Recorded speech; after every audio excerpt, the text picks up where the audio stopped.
Conexões com Ricardo Bezerra. Oferecimento Mude. Mudar é viver.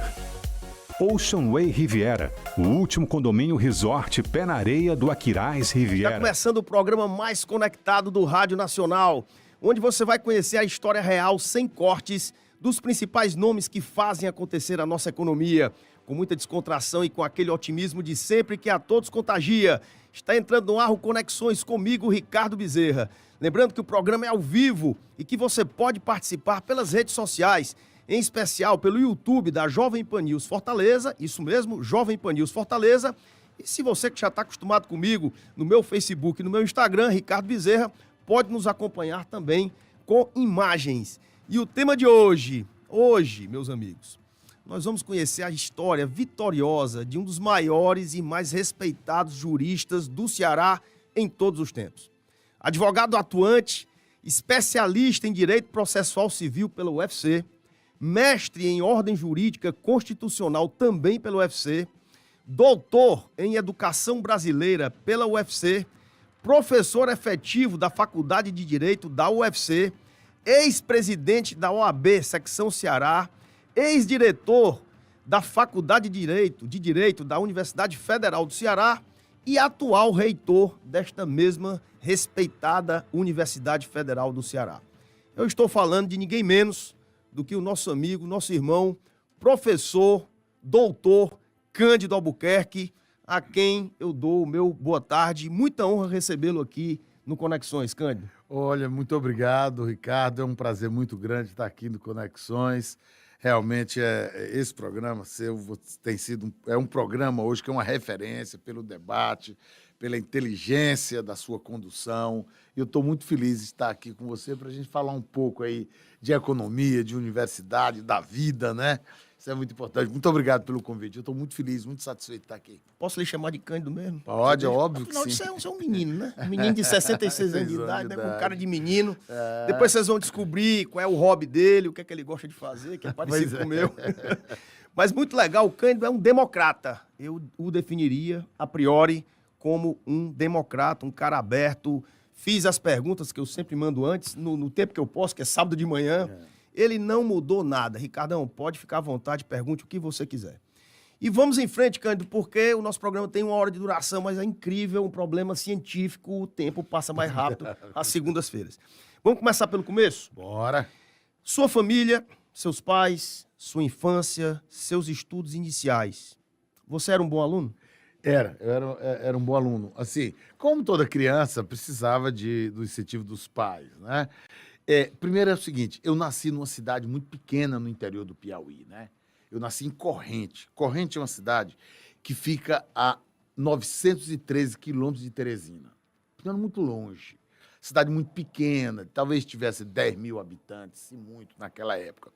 Mas era uma cidade que tinha um diferencial fenomenal. Corrente tinha, naquela época, ainda tem, mas não com a mesma qualidade. Tinham os 2 melhores colégios do estado do Piauí. E eu arriscaria dizer, talvez, do Nordeste. Que beleza. Só para você ter uma ideia, em 1978, Corrente era a 3ª cidade mais alfabetizada do Brasil. Perdia para uma cidade do Rio Grande do Sul e outra de Santa Catarina. Em 1920, portanto, há 123 anos, uma missão americana batista do Texas criou lá no Corrente o chamado Instituto Batista Industrial, IBI, que tinha o primário, ginásio e o curso normal. Minha mãe tinha estudado de 53 a 54, minha mãe tinha estudado em Recife, no Seminário Batista, tinha feito o 2º grau lá. Voltou para Corrente, casou com meu pai, que era um pequeno comerciante. Enfim, depois se tornou advogado, mas ele, na verdade, era um comerciante de uma pequena propriedade que herdou do meu avô. Eles se casaram e foram morar dentro do Colégio Batista. Eu nasci dentro do Colégio Batista. E aí tinha uma diferença muito grande. Que idade, vem? Alguns anos depois, na década de 30, os padres católicos espanhóis criaram o Colégio São José, também com primário, ginásio e um curso técnico de contabilidade, que era o 2º grau. Então, Corrente passou a ser uma referência na região, num raio assim de 200 quilômetros, todo mundo ia estudar lá. Tanto que tinha internato. E você nasceu lá. Eu nasci dentro do colégio. Dentro do colégio. Dentro do colégio. Quer dizer, Então você isso aí já já foi uma foi- coisa... Já foi uma coisa... Divina, né? Uma mãe que era professora e tal. Então foi muito bom. Eu tive essa formação aí, foi muito boa. Porque, veja bem, eu nasci numa cidade que não tinha telefone, não tinha televisão. Eu vim ver telefone quando eu viajei depois, não tinha. Quando eu fui morar em Teresina, para falar para meus pais, era com a carta, você fazia uma carta. Normalmente eram 4 dias para a carta chegar, 4 para voltar, então eram 8 dias para você fazer uma comunicação. Aliás, o português falado no Piauí é um dos mais perfeitos do Brasil. perfeito, né? Do Maranhão Imagina o também. de corrente, de né? corrente é perfeito. Imagina o de corrente. Corrente Cândido, corrente é muito e importante. e o direito, pra gente ir alongando aí. E o Bom, direito, como é que foi na na sua verdade, vida? foi- Teve alguma foi- influência, seu pai? Tive. Meu pai era rábula, né? Meu pai era um cara que tinha o curso primário, mas ele sempre advogou, como advogado rábula. E eu sempre gostei. Pra mas- quem não sabe, rábula é o advogado não formado, Não formado, que naquela da época profissional- era é. até reconhecido, né? Era. Depois, na verdade, o Sarney, a lei Sarney foi que depois permitiu que o Rábula fizesse. Acabou com o advogado Rábula, mas permitiu de quem já advogava fazer uma prova na OAB e se inscrever. E Olha meu aí. pai fez isso e se transformou em advogado. Mas eu, desde pequeno, eu sempre gostei disso. Né? Eu gostava, às vezes, Você é eloquente, era me né? Você é uma chamado pessoa de eloquente. advogado. Eu fui orador da minha colação de grau no primário, no ginásio. Então, eu sempre gostei dessa parte. E sempre que tinha um júri lá em Corrente, eu ia participar. E algumas vezes eu sorteei os jurados. Eu achava aquilo ali o máximo, sabe? Que beleza, rapaz. Várias vezes eu de calcinha curta estava lá, o juiz me chamava e eu fazia o sorteio. dos jurados. Menino, devia ter 8 anos. E eu fazia o Esse sorteio. juiz é meio responsável. Não, era muito bom para fazer o sorteio, era bom porque era a coisa mais imparcial que podia ser. É verdade. De 21 tinha que tirar 7. Eu ia lá fazer o sorteio e eu ficava muito feliz com aquilo. E assim, meu pai conta que quando a gente tinha 10 anos, mais ou menos 10 anos, 8 anos, ele reuniu os 4 filhos na sala e perguntou, né? Então ele tinha 4 filhos e ele perguntou o seguinte, o que cada um queria fazer. A minha irmã mais velha não tinha assim, muita certeza, mas falou em alguns cursos e tal. Eu disse, eu vou ser advogado. E a minha irmã, depois de mim, Você que tinha é quantos anos, professora, 10 anos, 9, e minha irmã, de 8 anos, disse, eu vou ser médica. E ela é professora da faculdade de medicina aqui da UFC. Ó, o menino Quer nasceu dizer- numa escola e cresceu no fórum. Tinha que ser advogado e ser letrado, né? Ser uma pessoa, um culto, né? Isso foi Você é um bom. campeão. Então foi assim, foi muito natural. Eu sempre tinha. Corrente não tinha advogado formado. Não existia isso quando eu morava lá. Não tinha. E, eventualmente ia um advogado do Banco do Brasil. Eu ia para a porta do banco para ver o advogado. Era uma personalidade, né? Opa! E para mim era aquilo que eu queria ser. Entendi. Então, foi muito natural, assim, surgiu. Eu acho que eu não pude ter sido outra coisa. Onde foi que você estudou direito? Foi na UFC? Na UFC. Na UFC. Minha carreira toda. Engraçado, podia ter ido para Recife, né? Mas veio para o Ceará. Qual é a relação com o Ceará? O Corrente, a relação de Corrente é com Brasília.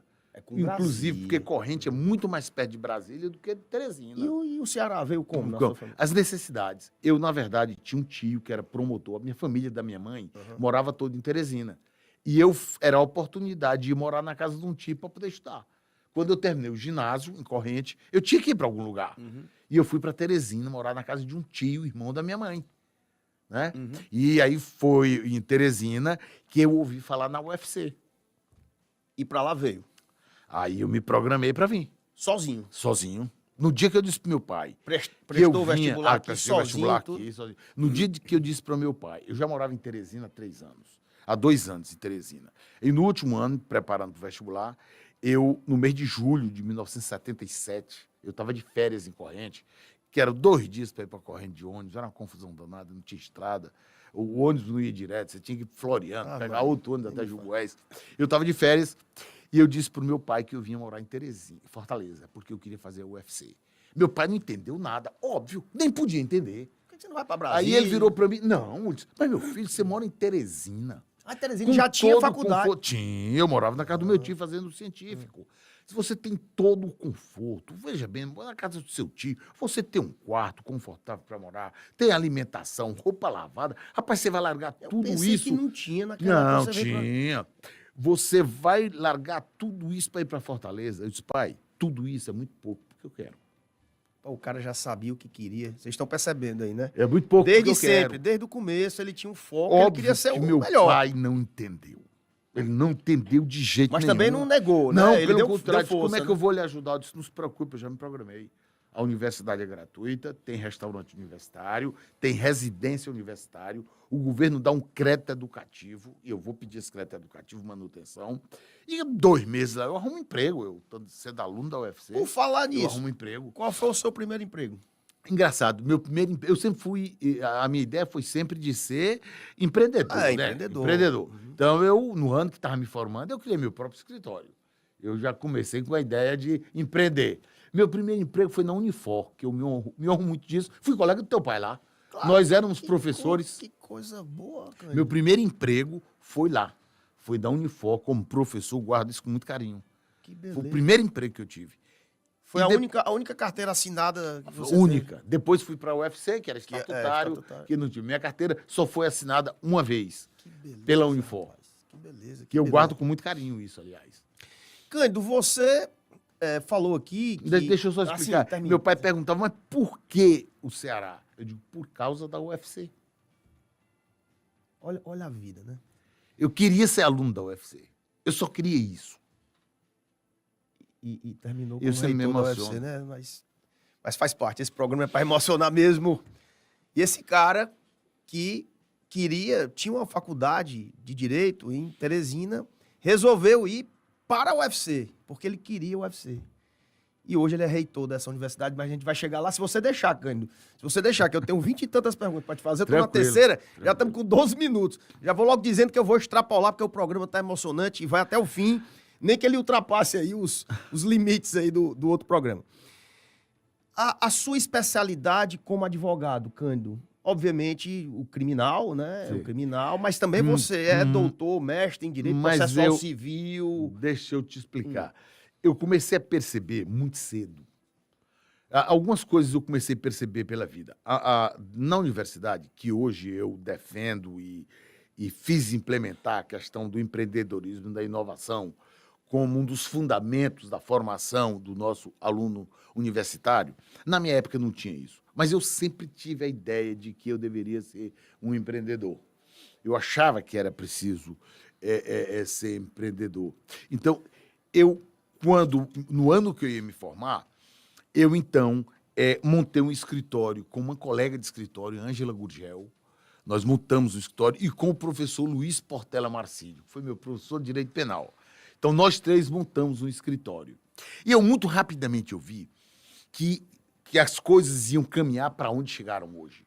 Que era preciso eu ter uma formação humanística muito ampla, que era preciso eu ter uma formação de que eu conhecesse o direito nos seus fundamentos.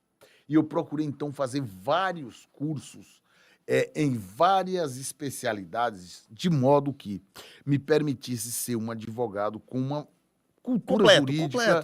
Completo. Então, veja bem, eu fiz pós-graduação em processo civil, porque eu achava que eu precisava de estudar processo civil.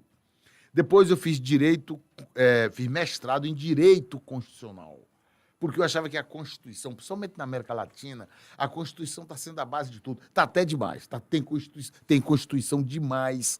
Eu acho que é preciso ceder um pouco mais. Porque quando a Constituição faz tudo, fica pouco espaço para as leis. E fica difícil mudança, acaba dando competência demais para o Supremo Tribunal Federal, que eu acho que esse não é o papel dele, mas não vamos chegar lá depois. Enfim, e aí, quando eu fui fazer o doutoramento, eu pensei o seguinte, eu digo, bom, eu quero fazer uma carreira acadêmica, eu quero ser diretor da faculdade de Direito, quem sabe um dia ser reitor, então eu preciso entender de educação. Eu vou fazer doutorado em educação e vou fazer a pesquisa sobre formação jurídica. Como é que se forma bem um jurista? Mas como é que tu Como é que eu devo formar? arranjou tempo para isso tudo, cara? Eu sempre trabalhei umas 14 horas por dia, 12, 14 horas por dia. Sempre trabalhei muito. Sempre trabalhei muito. Eu sempre cheguei na faculdade, eu sempre dei aula de 7 às 9 de manhã e à noite de 8 às 10, para ter o dia todo livre. Posso fazer uma pergunta incidental aqui? O que é que te leva, o que é que te motiva ao magistério, né? É alguma coisa que você carrega desde sempre? Porque remunera muito pouco, né, Cândido? Vamos falar a verdade. No Brasil, remunera muito pouco para quem é um grande advogado mas como você. Mas hoje a remuneração também já não é tão pequena, assim. Para quem Sim, tem na doutoramento... federal, entanto, né? Tem, Na federal já é um diferente. salário bem... Mas existe dá pra ver. uma Mas força maior que está dentro de você que... Sem dúvida, sem dúvida. Na verdade, eu nunca tinha pensado em ser professor. A minha ideia, quando eu vim do Piauí para cá, eu queria me fazer um grande advogado criminalista. Esse era meu objetivo. Eu queria ser um advogado criminalista. Durante a faculdade, eu vi a figura do monitor. Fazia um concurso dos alunos, abria um edital, o aluno se inscrevia para auxiliar o professor. E quando eu fazia meio direito salário penal, era meio salário, não me lembro quanto era. Eu me lembro que eu estava ali, quando viu, o que é isso? Não, é um monitor. Entrou o aluno, só o professor pediu aqui para debater com vocês um tema X aqui e tal, que é o papel do monitor. E eu fui assistir a palestra com esse monitor, esse debate com ele. Quando eu terminei a aula, eu fui direto no departamento. Como é que foi para ser monitor? Como é que esse negócio aí? Eu quero ser. Eu também quero ser monitor. E aí, no ano seguinte, eu fui monitor. Tem um teste, tem que fazer a prova. Tem uma prova oral, uma prova escrita. Legal. E aí, eu fui monitor. E aí, descobri que eu tinha vontade de ser professor. Criei a vontade de ser professor. Olha aí que beleza. E aí, fui pra frente e sou muito grato. Talvez tenha sido esse o seu primeiro emprego, e você não sabe. O primeiro porque é uma bolsa, né? É uma bolsa. Mas de qualquer forma, foi um salário É uma que você, bolsa, né? tinha uma bolsa lá. Meu amigo Cândido, pergunta de quem batalha, de quem está aí na advocacia há muito tempo, né? Responda se quiser. Qual foi a causa mais difícil que você já ganhou? Eu acho que foi a causa da costureira. Foi a causa que me tornou conhecido, acho que no Brasil, né, na época. Pode relembrar? Posso. Uma senhora foi acusada, que eu era estudante ainda, e uma senhora foi acusada de matar uma criança e tentar matar outra criança. E ela foi condenada a 32 anos de prisão. O assistente da acusação, a pessoa contratada para acusar essa senhora, era Jurandir Porto Rosa, o maior advogado que eu conheci na minha vida. Jurandir Porto é realmente o cara que é um exemplo. Nós temos muitos grandes exemplos no Ceará, mas Jurandir Porto... E eu vi Jurandir Porto chamar os pais e dizer: não vamos acusar essa mulher, porque ela é inocente. E eles não concordaram, e Jurandir Porto, dentro da grandeza dele, ele devolveu os honorários que tinha recebido, que ele não tinha obrigação de devolver, porque ele prestou o serviço. Ele apenas concluiu que ela era inocente. E aí ele devolveu o dinheiro aos pais da criança. Ele era assistente da acusação. Da promotoria. Da promotoria. Ele fazia era o advogado. Não, eu era estagiário do Jurandir Porto. Você era estagiário eu vi aquela cena do Jurandir, ver que a mulher era inocente e não querer acusar. E aí, quando ela foi condenada, transitou em julgado, ela condenada a 32 anos, eu fui ao presídio conversar com ela e perguntei se ela tinha coragem de me dar uma procuração, que eu acreditava na inocência dela. Isso foi em 1980. Você ainda trabalhava com o doutor Jurandir? Não, eu já tinha muito... Eu era estagiário. Você se motivou a ir lá, achou injusto e foi lá? Quando transitou em julgado, eu perguntei a ele se ele achava que teria algum problema ético se eu tentasse absorver aquela mulher. Ele disse: não, você era estagiário, não tem problema nenhum. E aí eu fui ao presídio. Eu me lembro que nesse processo tem um jornalista aqui chamado Fernando Eugênio, que hoje mora em Natal. Ele acompanhou muito esse processo comigo. Eu fui ao presídio e pedi uma procuração a ela. E ela me deu. Eu pedi vista do processo. Uma pessoa humilde, né? Muito humilde. No mês de julho, eu tinha férias, me formaria no final do ano. E eu não saí de férias para fazer uma revisão criminal nesse processo. E aí eu fiz a revisão criminal do processo e dei entrada no processo. Foi uma confusão, a imprensa e tal, porque que eu estava mexendo naquilo e bababá. E eu fiz a revisão criminal. Demorou, aí eu montei meu escritório. Em outubro eu montei meu escritório. Isso nós estamos falando de 1980. 80. Eu fiz ação em julho, de entrada no começo de agosto. Em outubro eu saí e fui para o meu escritório. Mas ainda estudante. No escritório que eu montei com Ângela Gurgel e com o Luiz Marcinho. E aí, quando um ano depois essa revisão criminal foi julgada, o tribunal considerou que havia um crime continuado pelas circunstâncias narradas na revisão e reduziu a pena de 32 anos e 8 meses para 20 anos, pena única. Aí eu disse, bom, mas condenação no júri, há 20 anos, pena única, tem direito ao novo júri. Aí eu protestei por novo júri. Aí o tribunal achou, disse, vamos, reduz aqui para 20 anos, acaba essa confusão e tal. Aí eu disse, agora eu quero o novo júri. O tribunal concedeu o habeas corpus, mandando o novo júri. A família da vítima entrou com um mandato de segurança no pleno, contra a decisão da turma, e anulou a decisão. O que é que eu fiz? Eu fui lá no presídio conversar com ela, perguntando se eu tinha uma condição financeira muito difícil, né? Se ela tinha dinheiro para me dar uma passagem para ir a Brasília. Eu fui a Brasília, dei entrada no habeas corpus, despachei com o ministro Xavier de Albuquerque, que era o presidente do Supremo, e ganhei o habeas corpus para ir a novo júri. Ela foi a novo júri e absolvi. Caba danada perto da minha mão aqui. Rapaz, pra quem não conhecia a história desse cara, ele tá quase, vai sair daqui o santo. Vai sair daqui foi isso aí. E, obviamente, isso teve uma repercussão muito grande no Ceará. Rapaz, que coisa foi em maio de 84, o júri. Foi o júri, eu acho que foi o júri de maior repercussão que já teve no Ceará até hoje. Então, assim, eu com 4 anos de formado, aquilo também me impulsionou muito da carreira. Deu muita moral, né? Cândido, me diga uma coisa. Agora vamos ao contraponto aqui. Qual foi aquela causa que você tinha todo o direito? A justiça, na verdadeira acepção do termo, estava do seu lado, mas você perdeu, recorreu e perdeu, e recorreu de novo e perdeu, e acabou-se. Olha, eu já perdi algumas causas. Não, assim que eu tenho direito... Injustiça. Não, não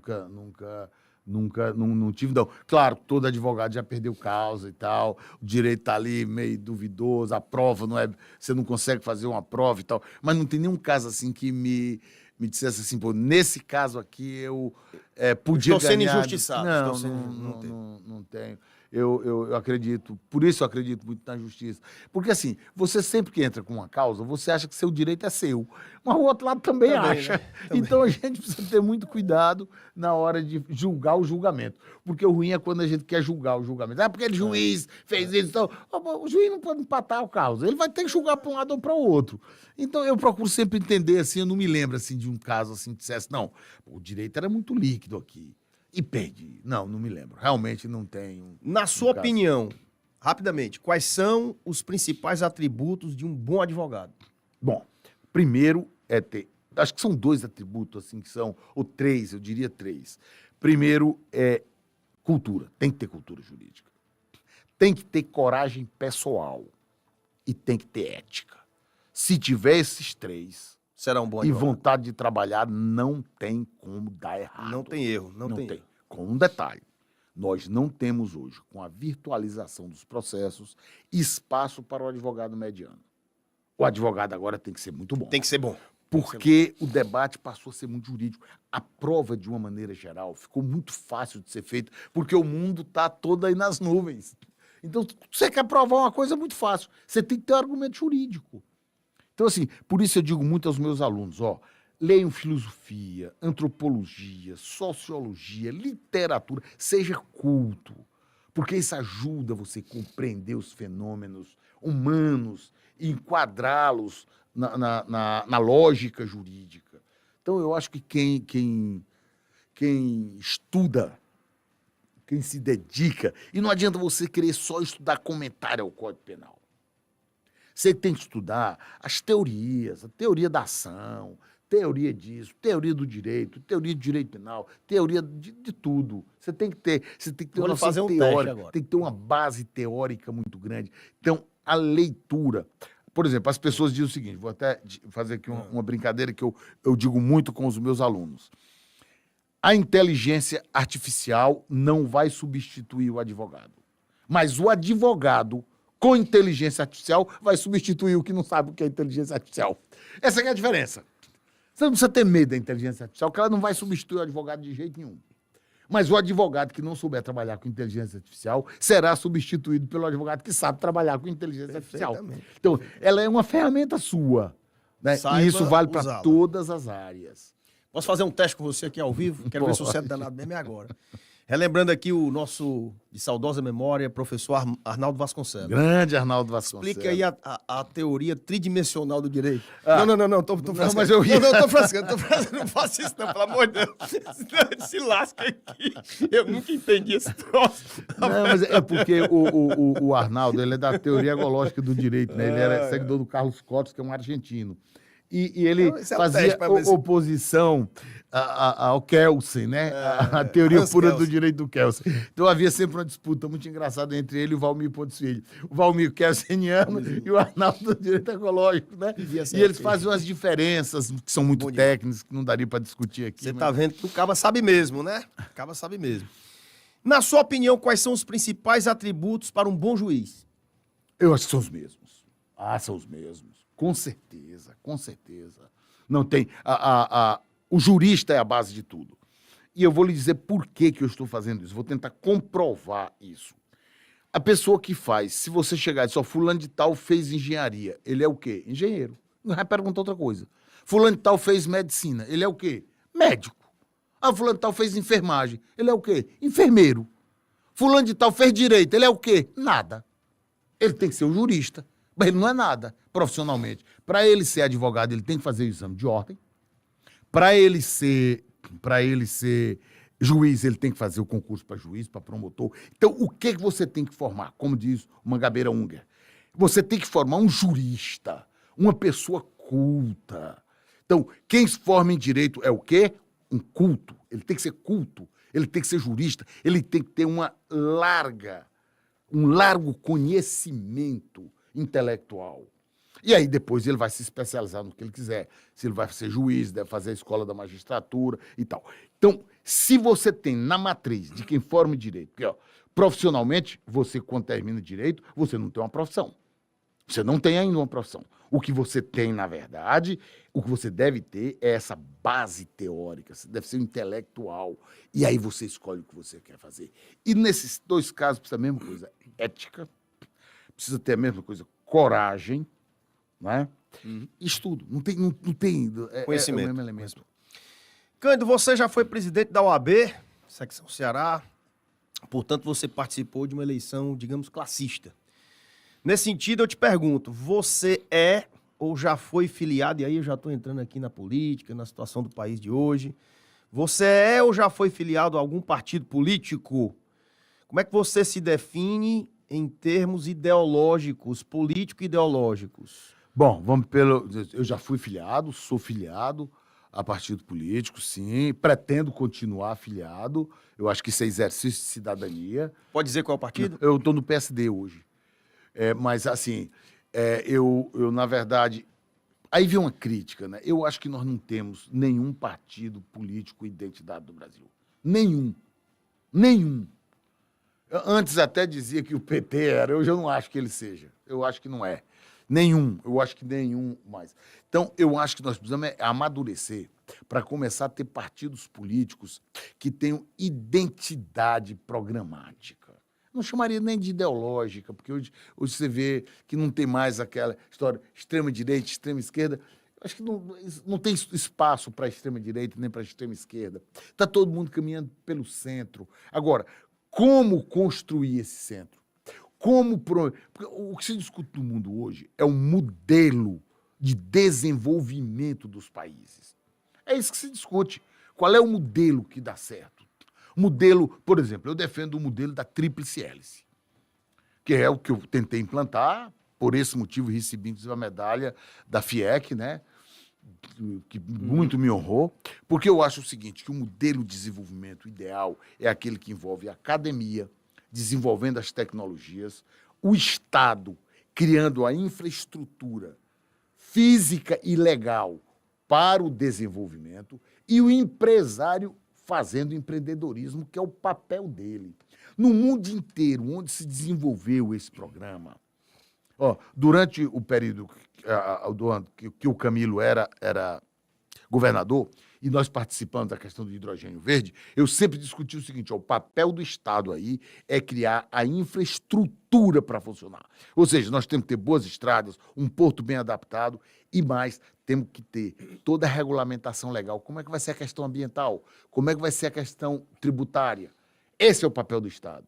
Mas investir mesmo, quem deve fazer isso é o empresário. E a academia deve desenvolver as tecnologias. Foi assim na Coreia, é assim na França. O americano faz isso antes da independência dele, o americano já faz isso. O inglês faz isso há 500 anos. E nós temos que ir para esse mesmo caminho. Agora, para isso também nós vamos precisar despolitizar, despartidarizar, melhor dizendo, as nossas universidades. Isso é uma necessidade que tem. No mundo inteiro, você sabia que só do Brasil se faz reeleição para reitor? Vamos já chegar lá, Tá chegar lá. Eu lhe disse, ó, o Cândido ele pega pressão, ele vai. Deixa eu lhe fazer uma pergunta difícil aqui, Cândido, tá certo? Que me pediram para fazer e eu acho que é salutar. Estamos vivenciando um momento, digamos, complexo na vida nacional. E muito se fala em ativismo judicial. Como é que você analisa essa situação, especialmente no âmbito do Supremo Tribunal Federal? Eu analiso com uma crítica veemente. Eu acho que a própria Constituição de 88 ela foi muito equivocada a não limitar a capacidade de legislar do Supremo. O Supremo pode legislar negativamente,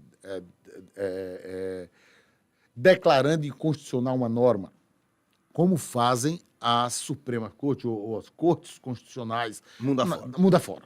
Se você for nos Estados Unidos, a Suprema Corte faz isso. Aqui na Espanha também. A da Alemanha faz isso muito bem. A da França e tal. O que não se vê... Aqui no Brasil, o Supremo faz de tudo. Interpretação conforme, súmula vinculante, repercussão geral. E chegou um momento que perdeu o sentido. Por exemplo, aquele inquérito das fake news, está tudo ali dentro. Um dos pontos mais importantes de um Estado democrático de direito é o juízo natural. Ou seja, é você ter um processo que vai dizer quem é o juiz que vai te julgar. E não o juiz escolher a causa que ele quer julgar. Hoje, no Supremo, os ministros do Supremo pegam a causa que querem, dão o despacho que querem do jeito... Isso não pode ser assim. Porque aí nós estamos falando na democracia. Na democracia. Não é possível, por exemplo, que o presidente do Supremo instaure um procedimento contra a vontade do Ministério Público e indique um juiz sem sorteio. E o princípio do juiz natural? Aí nós estamos falando em democracia. Em democracia. Então, sim, devemos combater todo e qualquer ato que coloque em dúvida a democracia. Inclusive aqueles que pretensamente violam o ordenamento jurídico dizendo que é em defesa da democracia. Ninguém defende a democracia destruindo o Estado democrático de direito. Então é preciso ter muito cuidado com isso. Porque tem muita gente imediatista que aplaude a ilegalidade porque momentaneamente lhe está beneficiando ou está de acordo com o que ele pensa que é o correto ideologicamente. Porque no Brasil as pessoas se dizem de esquerda e de direita, não sabem não sabe nem sem ter a menor ideia do que é aquilo. Mas, Cândido, e eu pergunto a você, e como é que se resolve esse problema? É só ter um parlamento, só ter um Senado da República. Nós podemos considerar hoje que o Brasil não tem o Senado da República, porque a função dele é controlar o Supremo. Mas cadê? Faz nada. Na história, não consegue você nada. que é um homem culto, na história do Brasil, republicana do Brasil, já houve algum impeachment de ministro do Tribunal Superior? Mas nunca houve nada nem parecido com o que se vê hoje. Os ministros do Supremo olhavam para o Senado da República com acatamento e sabiam qual era o limite deles. Agora que não tem mais isso. Não tem o tanto de pedido de impeachment que tem lá, não tem. Olha, eu vi aquele discurso do Barroso, eu fiquei muito triste do ponto de vista como advogado, Isso como é uma coisa jurista. interessante, porque ninguém Eu fiquei muito vê membro da triste. corte norte-americana, por Não, exemplo, de lugar dando nenhum do entrevista, mundo. né? Lugar Dando nenhum do mundo. entrevista, é muito Em lugar nenhum do mundo. complexo isso, né? É muito complexo, eu acho que tal. E aí falta Senado. Aí numa dessa a pessoa se expõe sem querer, às vezes nem queria dizer aquilo, acabou dizendo, lascou tudo. E o pior é a foi o mensagem caso, que né? fica. Foi o E a caso, né? mensagem que fica. Ó, se um ministro supremo diz aquilo, o que o juiz da comarca do interior não acha que pode fazer? Então, tudo isso aí, exemplo, né? o nosso parlamento, principalmente o Senado da República, o Senado é muito importante. As pessoas, quando vão escolher um senador, eu acho que o senador, ele devia não ter o direito de se afastar inteiramente do cargo. Porque bota um suplente que você não sabe nem quem é. Eu acho que não é por aí. É muito importante para o equilíbrio, para os freios e contrafreios do Estado democrático, é muito importante ter um parlamento que coloque freio nos outros poderes. Assim como o Supremo tem que colocar freio no Executivo, o Supremo tem que colocar freio no parlamento quando ele faz uma lei inconstitucional. O parlamento também, que tem competência constitucional, deve botar freio no Supremo quando os ministros estão extrapolando. Isso é fundamental para a saúde democrática do Estado. Isso é fundamental. E esse desequilíbrio hoje, em que o Supremo pode tudo, faz tudo, eu acho que isso não é bom. O que está faltando no Brasil? Eleitor. Para mudar o Senado. O Senado da República tem que ser mudado. Nós não podemos continuar com o Senado que está lá. Então, o brasileiro tem que ter essa lógica. Diz, olha, como é que democraticamente eu posso reequilibrar as forças, a harmonia dos poderes da República? O primeiro passo agora é mudar o Senado. O Senado da República não pode ser do jeito que está lá. Tem umas figuras ali que respondem a não sei quantos processos no Supremo. Haverá sempre uma troca de favores nisso. Complicado. O difícil é mudar. O difícil é mudar a cabeça do povo. Mas, Cândido, 35 minutos que eu acho que você não deve ter sentido nem 10, né? Aí a prova. Que é um problema científico. A gente vai ter que ir para um rápido intervalo comercial. É uma pena aqui, mas é nossa obrigação. E eu vou dizer uma coisa para você, meu amigo, minha amiga, que está aí nos ouvindo e nos assistindo na internet.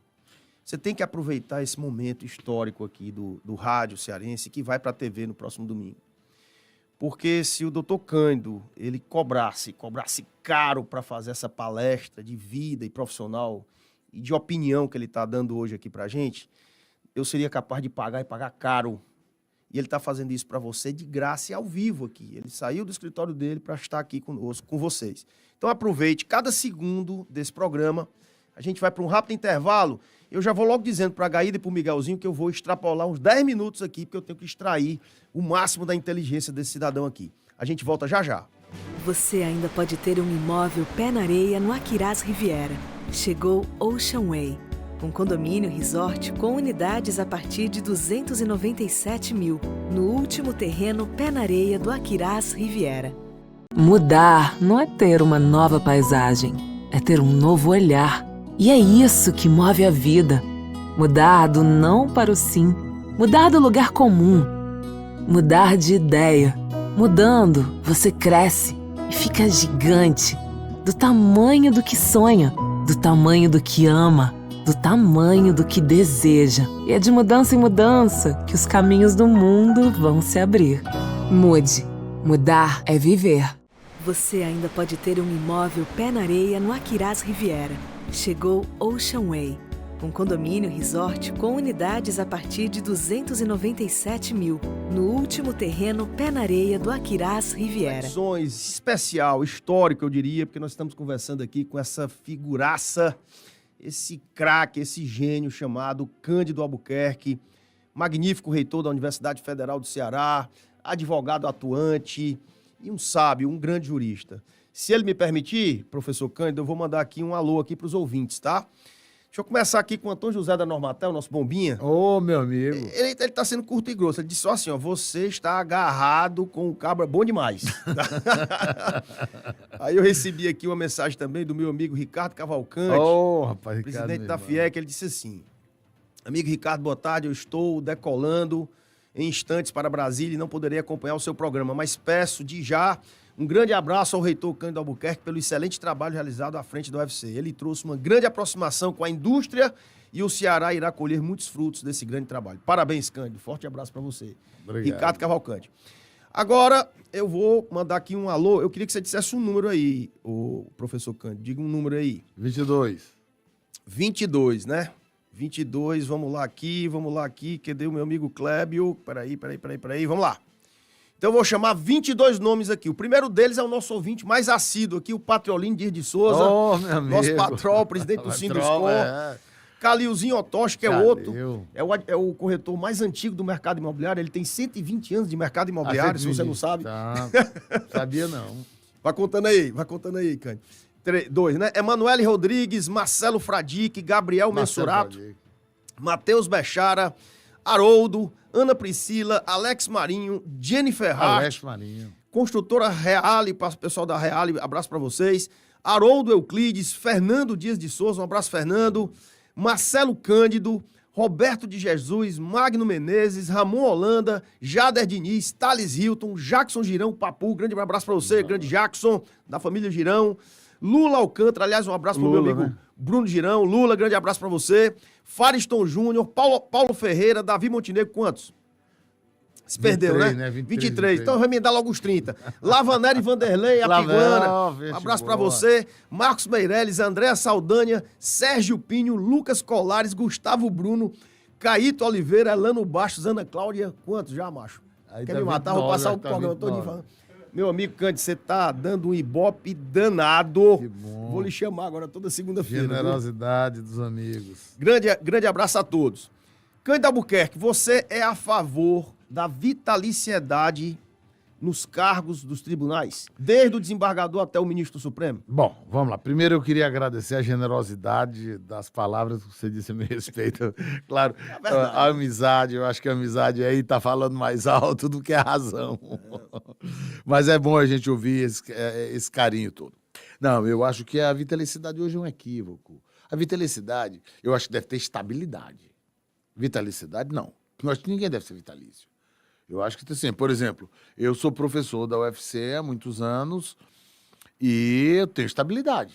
Mas se eu cometer um erro, não deve ser difícil demitir quem está cometendo erros. Mas eu digo, você defende um mandato, é isso? Eu defendo um mandato para os ministros do Supremo, até porque e aí tudo tem que ter uma explicação, para ficar claro. Você vai dizer, não, mas, por exemplo, nos Estados Unidos o cara é vitalício mesmo, só sai no dia que quer e tal. Mas a Constituição lá é principiológica. A nossa aqui, ela é uma Constituição analítica.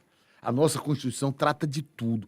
Tudo no Brasil envolve a Constituição. Para você construir uma calçada hoje, se tiver uma briga com o vizinho, o assunto vai terminar no Supremo. Então isso está errado. Isso está errado. E eu acho que devia ter um mandato, e assim, eu acho que nós precisamos, não tem jeito, olha, nos Estados democráticos de direito, você precisa ter bom parlamento. Sem um bom parlamento, você não tem equilíbrio e harmonia entre os poderes. Porque você vai ter sempre o executivo com dinheiro, você vai ter sempre o judiciário com força, e aí vai ficar o parlamento com o pires na mão. Porque a gente tem deputado aí que a gente não ouve nem falar quem é. O cara está atrás de emenda, não está legislando, não está fiscalizando. Então, no fundo, eu estou botando a culpa do que existe aí, da nossa incapacidade de votar bem. Nós precisamos votar bem. Que é a realidade, né? Essa é a realidade. O problema não está no eleito, está no eleitor. Eu acho que esse é o problema. A gente tem que começar a ter consciência. Porque a gente aqui dizendo, o problema não é o Brasil, é o brasileiro. Olha aí. Então, assim, é preciso a gente começar a ver, e eu acho que essa é a principal campanha que tem que se fazer o seguinte. O problema, para resolver o problema no Brasil, eu acho que não se faz isso dizendo, nós temos que mudar o político. Mas quem muda é o eleitor. Então o eleitor é que tem que mudar a maneira de ver. E é soberano. Então... Cândido, vamos lá. Perguntas fortes aqui, mas tem uma aqui que é filosófica, mas eu gostaria que você fosse breve, tá? Porque já são 44 minutos. E eu vou logo dizendo, Miguelzinho, eu vou estourar uns 10 minutos porque não é possível. Qual é o conceito de justiça para o professor Cândido Albuquerque? Em rápidas palavras. Olha, o conceito é muito difícil você dar um conceito de justiça sem falar em equidade, né? Mas eu acho que para garantia, quando a gente fala em justiça, poder judiciário, eu acho que é a aplicação correta da lei. Ou seja, é não permitir que o juiz julgue de acordo com o entendimento dele, mas sim com a aplicação da lei. Porque você não aplica a lei em si, você aplica a interpretação da lei. Mas há um limite de literalidade que precisa ser respeitado. Porque no Brasil hoje se criou uma história de se aplicar de acordo com os princípios. Aí o princípio revoga a norma. Isso é o ativismo judicial. Quer dizer, a norma diz que é para fazer de uma maneira... Que eu me lembre da faculdade de justnaturalismo e positivismo. Né? Mas eu estou falando muito mais de interpretação mesmo. Você diz que a letra da lei ela deve ser soberana. Não adianta interpretar o que está escrito ela ali. sozinha não resolve. A letra da lei sozinha não resolve. Mas ela não pode ser ignorada. Porque o que o ativismo judicial faz? Ele pega uma norma que ele precisa ser interpretado. Porque você entra na interpretação das normas pelas palavras. Então, a primeira interpretação que você faz é a literal, literal. porque você tem que estabelecer o valor das palavras, né? E aí você tem a interpretação teleológica, qual é a finalidade da norma, etc. e tal, o princípio histórico evolutivo, né? Enfim, são vários princípios que você aplica. Mas o que é interpretar uma norma? É estabelecer o seu sentido e alcance. Acontece que no Brasil hoje está muito comum a norma indicar num sentido e a pessoa com base no princípio tal. Eu acho que é mais justo fazer assim. Quem tem que fazer isso é o legislador. É o legislador. Tem hoje talvez o maior intelectual vivo hoje, se chama Thomas Sowell. Ele é um economista, é um americano, e ele diz muito isso, olha, quando você pensa que o ativismo judicial ajuda, ele nunca está ajudando. Porque ele está sempre violando quem legitimamente deve dizer como as coisas devem acontecer. Por quê? Porque nós temos um pacto social. É o contrato social do que nos fala de Jean-Jacques Rousseau, não é verdade? Uhum. Então, nós temos um ordenamento jurídico que tem que ser respeitado. O legislador, ele é eleito para fazer as leis. O julgador não pode querer substituir o legislador. Não pode, isso não está certo. E hoje está vendo muito isso. Então, é preciso... É comum você ver a interpretação, a norma dizendo um sentido. O judiciário acha que não é justo e muda. Ora, mas o legislador, essa é que é a função dele. Nós perdemos a garantia no momento em que cada julgador resolve julgar. É como a vida. Eu digo sempre que a vida é uma questão de muitas. Se você desocupar um, o outro vem e ocupa. Ocupa, com certeza. Isso não foi uma fraqueza do legislativo que fez o judiciário tomar esse lugar? Sem dúvida, sem dúvida. Quem permitiu o Supremo fazer isso foi o Senado. Isso é uma culpa do Senado. E isso não é bom nem para o Supremo, porque nós precisamos ter o acatamento ao Supremo, o respeito ao Judiciário, é fundamental. É indispensável, eu diria. É indispensável. E nós precisamos reconquistar isso. Nós não podemos ver assim, as pessoas hoje falam de uma maneira, às vezes, até com certa grosseria, mas eu acho que o próprio Supremo precisa reconquistar essa legitimidade. E não é ministro dando entrevista, chamando de mané, dizendo que venceu o Bolsonaro. Não é por aí. O caminho não é esse. Vamos lá. Meu Deus do céu, o tempo tá passando rápido demais, Cândido. Que diabo é isso, rapaz? Qual é a sua opinião, rapidamente mesmo, sobre os pontos de vista pessoal e jurídico em relação a dois fatos? Primeiro, a extinção dos processos contra o presidente Lula, fato que culminou com a sua declaração de inocência. E, por seu turno, qual é a sua opinião sobre a inelegibilidade do ex-presidente Bolsonaro? Bom, eu acho, em primeiro lugar, eu não posso dizer isso sem antes falar o seguinte. Eu acho que a maneira como o Moro conduziu o processo completamente equivocada. Ministério Público e juiz não tem que combinar nada. Então, eu acho que, nesse ponto aí, o Moro foi completamente errado. Agora, depois do processo todo, o que era ter afastado o Moro, ter afastado o Dallagnol, porque eles estavam no envolvimento pessoal, botar um juiz imparcial para julgar. E não o Supremo. Depois de não sei quantos anos, depois de ter analisado o processo várias vezes, foi lá, o Fachin deu uma canetada, julgou incompetente o juiz, e aí a prescrição ocorreu. Mas deixa eu dar uma de chata aqui. Você está vendo como está tudo errado? Sim, mas você é processualista, né? Você é Sim, mestre eu tenho um livro de processo docência de direito de processo. Se o processo está errado, os atos não são nulos de pleno direito? Não, mas eu acho que a questão da competência, não. Eu estou falando o comportamento do Moro lá, naquelas trocas de e-mail, aquela troca de mensagem. Se ele proferiu decisões... Não, era para ter anulado lá na época. Era não ter permitido ele se alargar como ele alargou. Porque, veja bem, teve vários crimes ocorridos em São Paulo, ele levou lá para Curitiba. Como Alexandre de Moraes bota o que quer agora dentro daquele inquérito que ele tem, o inquérito do fim do mundo, sei lá como é o nome que chama, de fake news, não sei o que, um inquérito desse aí, que foi instaurado pelo Toffoli e ele indicado, da mesma maneira, e é preciso a gente sempre dizer isso, o Moro errou também ali no processo, mas a questão não era o Supremo depois declarar incompetente e levar o processo para Brasília, era porque ele já tinha analisado, isso já tinha sido julgado. O processo foi julgado em Curitiba, em Porto Alegre e no STJ. Na hora que se descobriu que o juiz estava cometendo fatos errados, era para ele ter sido afastado. No Estado Democrático de Direito é assim, ó. Na hora que um juiz se mostra com parcialidade, que o promotor se mostra com parcialidade, ele é afastado. Mas você não pode deixar que isso leve à impunidade. Quantos milhões foram devolvidos ali, gente? Então, Que os crimes tinham acontecido. você é estavam muito na contra cara. a extinção dos processos? A extinção dos processos, simplesmente, sou sim, claro que estou. Até porque o Supremo analisou esse caso várias vezes. Depois, num ato monocrático, o juiz foi lá e extinguiu. Cândido, e as Mas registrando a minha crítica ao comportamento do promotor e do juiz, Entendi. porque eu acho que houve ali claramente um acerto entre eles, e aquilo ali não é democrático. Não é democrático. Eu não aceito que juiz e promotor combinem para condenar alguém. Isso é um absurdo. E a inelegibilidade do Bolsonaro? Foi Isso justo? não vai nem pé nem cabeça. Isso, obviamente que não tem nenhum motivo. O STJ chamou... o Tribunal Superior Eleitoral fez reunião com o embaixador, o presidente da República não pode dar a opinião dele. Cada um pode dar a opinião que quiser. Olha, eu não preciso de nenhum princípio democrático me assegurando a liberdade de expressão para dizer o que todo mundo quer ouvir. Eu preciso da garantia da minha liberdade de expressão para dizer o que ninguém quer ouvir. Isso é que é democracia. Então, eu acho que no Estado democrático, se você acha que eu errei, me processe por injúria, por calúnia, etc. Mas não me impeça de dizer o que eu quero dizer. Liberdade de imprensa é isso. Ninguém precisa de liberdade de imprensa, por exemplo, para bater palma para quem está no poder, para dizer que fulano de tal, que está no governo, é um bom governador, é um bom presidente, é um bom ministro. Você precisa de liberdade para dizer que ele é ruim, que ele não presta, etc. e tal, seja em que estado for, em que país for. Isso é que é liberdade de expressão.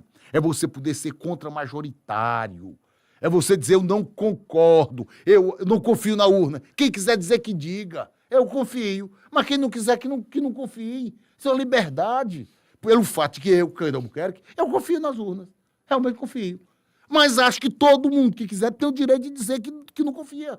Isto é que é a liberdade de expressão. Para bater palma para as pessoas, eu não preciso de liberdade de expressão.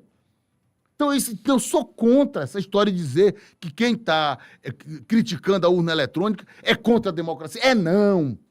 Isso faz parte do processo democrático. Eu não concordo com as pessoas que dizem isso, mas acho que elas têm o direito de dizer. Porque democracia é isso, liberdade de expressão. É porque é difícil você assegurar a liberdade de expressão. É fácil fazer o discurso. Olha o que você está fazendo aqui. Ninguém pode dizer mais nada contra ninguém que derruba a conta nas redes sociais. Isso é coisa de ditadura, gente. Isso é coisa de ditadura. Vamos assegurar o direito das pessoas. Você contesta. Você não gosta do que eu estou dizendo? Pois use um argumento contrário e me desacredite. E não me cale a boca, pelo amor de Deus. Não há democracia onde as pessoas não podem falar o que elas pensam, notadamente contra o governo. Olha, não devia ter nenhum tipo de proibição para as pessoas falarem contra o governo. Em qualquer lugar do mundo. Porque o governo já é forte, já é poderoso. Se você ainda vai estabelecer limites às críticas, você leva o país à corrupção, você leva ao processo autoritário. E eu vejo das redes sociais que eu participo aqui, às vezes alguns colegas fazem umas críticas ou ao governador, ou ao presidente, ou ao prefeito, ou não sei o quê, e imediatamente tem um batalhão. Meus amigos, respeitem a liberdade de expressão. Liberdade de expressão é para você dizer o que a maioria não quer ouvir. Porque para dizer o que todo mundo quer ouvir, eu não preciso de liberdade, isso é puxa-saquismo. A democracia depende dessa liberdade de você criticar quem está no poder, de você ter uma posição contra-majoritária. Quantas vezes na vida nós já vimos o mundo inteiro aplaudir uma posição e um cara sozinho, isolado contra, depois todo mundo vê que aquela pessoa está certa. Se você fosse fazer uma comparação com o período ditatorial que o Brasil viveu de 64 até 85, né, até 85, e o momento atual em relação à liberdade de expressão. Eu acho que está igual. Dos dois era eu acho que eles estão muito parecidos. Estão muito parecidos. É porque as realidades são bem diferentes, porque naquela época não tinha rede social. Então você dependia mais do jornal, do rádio e tal. Talvez hoje, se tivesse, fosse até mais brando do que é hoje. Mais brando do que é hoje. Hoje, o que estão fazendo nas redes sociais, eu acho um absurdo. Olha, eu sou contra qualquer lógica que leve a impedir que as pessoas emitam as suas opiniões. Porque a democracia se alimenta disso. dessa dialética. Isso, Ricardo, meu amigo Ricardo, a intolerância à liberdade de expressão no Brasil tem tirado o meu sono. Eu tenho perdido noites de sono, porque esse caminho é muito perigoso quando vejo derrubarem redes sociais, contas em redes sociais, quando eu vejo intolerância, quando alguém faz uma crítica a qualquer sistema. Eu acho isso um absurdo. A democracia se alimenta dessa liberdade. E o que é que nós estamos criando? Nós estamos criando um grupo, uma elite de governantes que querem ser infensos à crítica. Você não pode criticar. Você não pode criticar. Por quê? Porque senão vai no judiciário e manda derrubar a conta. Que é isso? Que é isso? Se você acha que a pessoa fez uma crítica caluniosa, processe por calúnia. Entendi. Mas não E todo corte mundo a entendeu. palavra das pessoas. Pelo andar da carruagem, para onde... Me lembro daquela campanha da fraternidade. Para onde vais? Para onde vamos? Olha, eu tô nesse diapasão aí. Eu estou preocupado, eu realmente estou preocupado, porque eu acho que nós estamos criando uma situação de muita intolerância, né, à liberdade de expressão. Hoje, o centro do Brasil, a preocupação é controlar o que as pessoas dizem, controlar a crítica. Você imagine se na França, nos Estados Unidos e tal, alguém derruba a conta de ninguém porque está criticando o governo. Agora, se a pessoa está, por exemplo, usando palavras de baixo calão e tal, aí não é questão de governo, aí é questão de educação. Aí não, mas a pessoa fazer crítica, eu coloco com muita clareza para mim a questão da urna eletrônica. Porque eu sou a favor da urna eletrônica. Eu também. E acho um absurdo que as pessoas não permitam que os outros sejam contra, né? critiquem. Que é isso? Que é isso, gente? Quer dizer, só vale a minha opinião. Eu já tenho conversado com várias pessoas que dizem, mas eu confio. Mas acho que ela tem o direito de dizer o contrário. E não é só sobre isso, não. Sobre vários outros temas. Eu acho que todo mundo tem o direito de fazer a crítica. Porque senão nós vamos entrar num desequilíbrio. Eu não posso vir aqui para o seu programa preocupado com o que eu vou dizer. Não pode. E eu preocupado com o que é que eu vou perguntar. Não é possível. Não é possível. E a comunidade... Mas preocupa, né? A sociedade hoje precisa ver o seguinte, olha, nós estamos tolerando a intolerância. E isso é muito ruim para a democracia. Vamos estabelecer o seguinte, nós, brasileiros, estamos tolerando a intolerância. E nós não podemos continuar assim. São falsos democratas que estão defendendo aí derrubada de conta de jornalista, de políticos e tal, porque estão fazendo críticas. Não façam isso, não defendam. São falsos democratas. Se a pessoa errou, processe, mas não lhe casse a palavra. Porque isso faz parte da essência do processo democrático. Esse é o professor Cândido Albuquerque. Se fosse em vias normais, eu diria... Esse foi o professor Cândido Albuquerque, o programa já acabou, mas eu vou emendar um pouquinho aqui, Cândido. Cândido, rapidamente, você realizou um sonho, né? Você entrou na faculdade de Direito da Universidade Federal do Ceará, a contragosto do seu pai. Você foi... Não era nem a contragosto, ele tinha medo. Ele tinha medo, mas vamos dizer, lato senso. Porque na minha cidade não tinha nem telefone, então eu ficava mais longe ainda. Você foi professor da universidade. Sou ainda. Você é professor da universidade e se tornou reitor dessa universidade. Então, sob esse prisma, eu faço duas perguntas rápidas. Primeiro, o que é que mudou na UFC sob a sua administração? As pessoas hoje temem, por questão de cota e tal, que a universidade ela não é tão justa assim, ela perdeu, vamos dizer assim, a força que ela tinha como de ensino. As pessoas que pensam isso estão erradas? A universidade, sob a sua administração, ela evoluiu nas notas, ela está bem. O seu filho ou a sua filha estudaria numa universidade particular ou numa universidade pública, no caso a UFC? Não, meus filhos, se dependesse de mim, todos estudariam na UFC, a melhor universidade do Norte e Nordeste do Brasil. Essa que é a grande verdade. Nós temos hoje a melhor universidade do Norte e Nordeste do Brasil. E lhe digo mais, a universidade foi criada, eu conto isso com muito orgulho, a universidade foi criada em 1954. Quando eu assumi a universidade, em 2019, a universidade tinha só uma patente. Só tinha uma patente.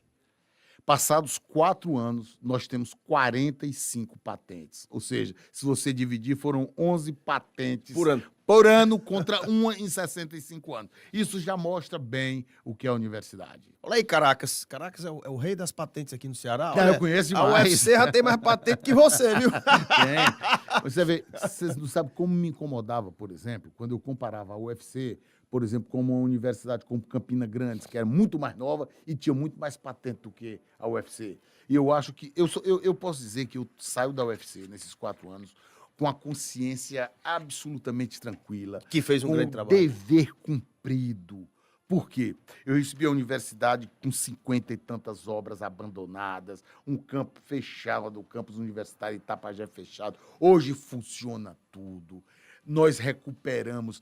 Eu me lembro quando eu era diretor da faculdade, a gente comemorava o fato da UFC estar entre as 15 melhores universidades do Norte e Nordeste. Pois eu não me conformo com isso, não. Nós somos a melhor universidade do Norte e Nordeste do Brasil. Foi isso que eu consegui. Foi uma equipe. Graças a uma grande equipe, eu consegui botar pró-reitores maravilhosos, pró-reitores fantásticos, coordenadores fantásticos, secretários fantásticos. A universidade entendeu este comando de que nós precisávamos, além do ensino, da extensão e da pesquisa, nós tínhamos que fazer empreendedorismo e inovação, e tudo com muita qualidade.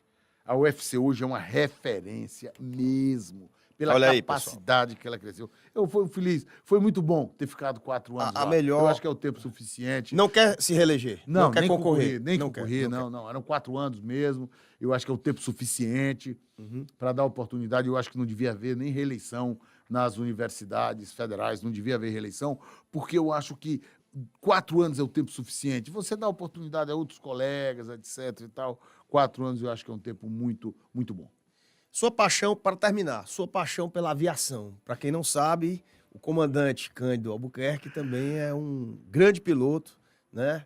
Como é que surgiu essa... Foi desde menino também? Bom, lá em Correntes, quando eu nasci, tinha um aviãozinho do Instituto. O Instituto Batista Correntino tinha um avião. Ah, tá. E qual era a raça do bicho? Era um 170. Um Cessna 170. BBF.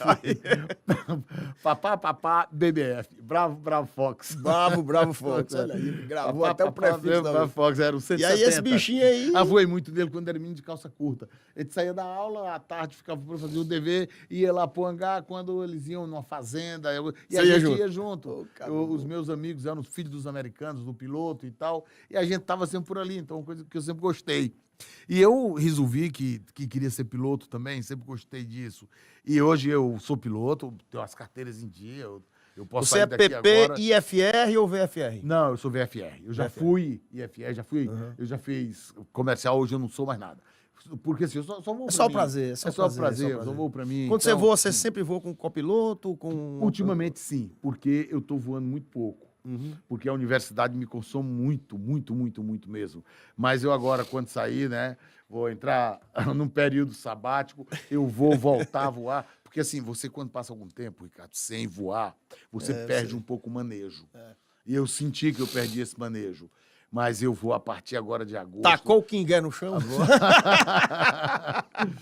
Não, mas eu agora vou... Ou pousozinho suave, manter... Pousozinho suave. Eu tenho muitas horas de voo. Eu sou piloto, na verdade, desde 1996. Então, eu tenho muitos anos e muitas horas de voo. Eu já voei esse Brasil quase todo com minha mulher, minhas filhas sem copiloto. Já voei para Foi mesmo, cara? Foi. Eu já rodei esse Brasil todo, eu, minha mulher e minhas filhas sem copiloto. Antes que eu leve um cagaço aqui da diretoria, vamos lá, Cândido.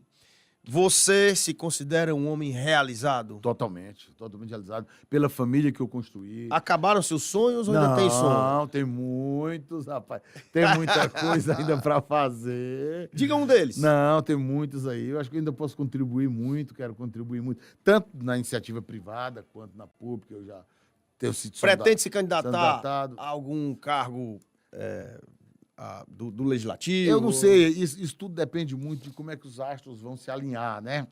Tá certo. É a mesma coisa de você... Eu tenho uma experiência administrativa hoje muito grande, boa. né?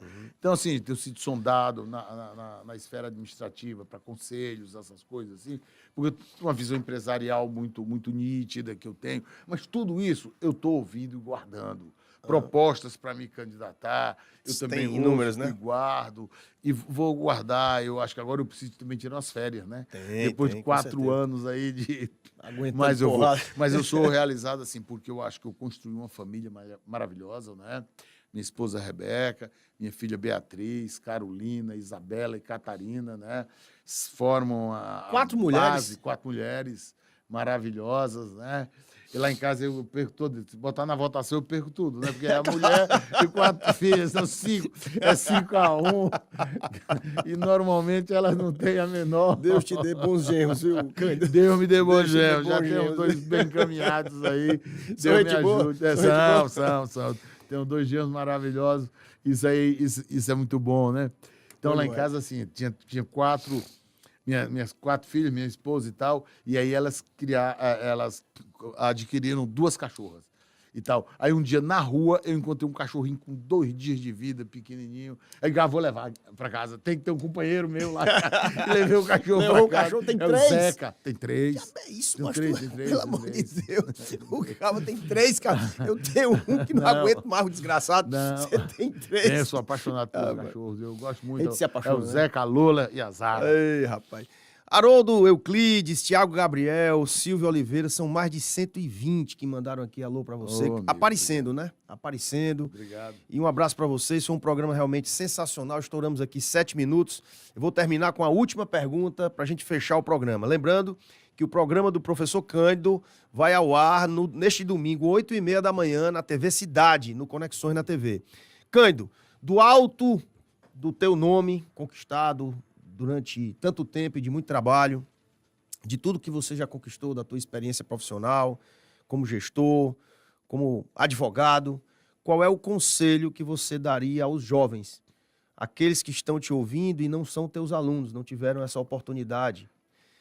Qual é o conselho do Cândido Albuquerque para o jovem cearense, o jovem brasileiro de hoje? Acreditem no estudo e no trabalho. Não há outro caminho. Não existe como dar errado. O jovem de hoje que acreditar que deve estudar com seriedade, sem perder tempo, e for dedicado ao trabalho, não tem como Não dar tem errado. erro. Não. Não tem Olha, erro. o trabalho ético e o estudo são a base de tudo. E lhe digo por que eu digo isso. Porque se você tirar o estudo que eu tenho hoje, eu volto para o cabo da enxada lá no Corrente. Quer dizer, o que diferencia o fato de eu não estar lá em Corrente hoje, capinando, é o fato de que eu estudei.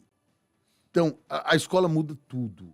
Eu, quando cheguei no Ceará, eu não tinha uma referência, eu não tinha um ponto de referência. Não tinha um pau pra terrer um gato. Não tinha um pau para dar num gato. Eu só queria ser aluno da UFC.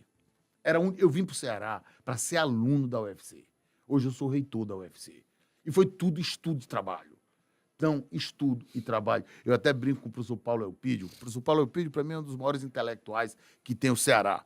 E eu vejo brincando com ele, ali a gente estava na reitoria, em frente, eu dizendo para ele que em 1976, quando eu fui fazer o vestibular, eu cheguei muito cedo lá no local, ali no Centro de Humanidades, onde eu ia fazer a prova.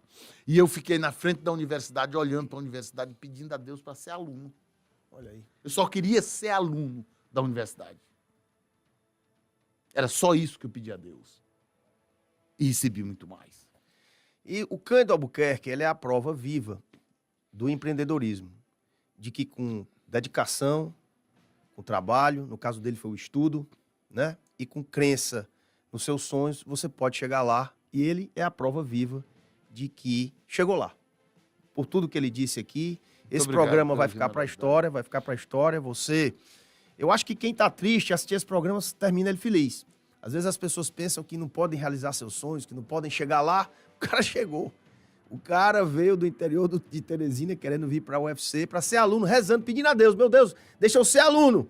E se tornou um dos maiores juristas do Ceará e se tornou não somente aluno, se tornou professor e reitor dessa universidade. Então, meus amigos, eu queria uma salva de palmas aqui pro professor Cândido Albuquerque, toda a equipe aqui. E a gente se vê na próxima segunda-feira, 3 da tarde, se Deus quiser, aqui no Conexões com mais um campeão. Sabe por quê, Cândido? Nessa poltrona aí, só senta campeão, assim como você. Até segunda, 3 da tarde, se Deus quiser. Conexões com Ricardo Bezerra. Oferecimento Mude, mudar é viver. Ocean Way Riviera, o último condomínio resort pé na areia do Aquiraz Riviera.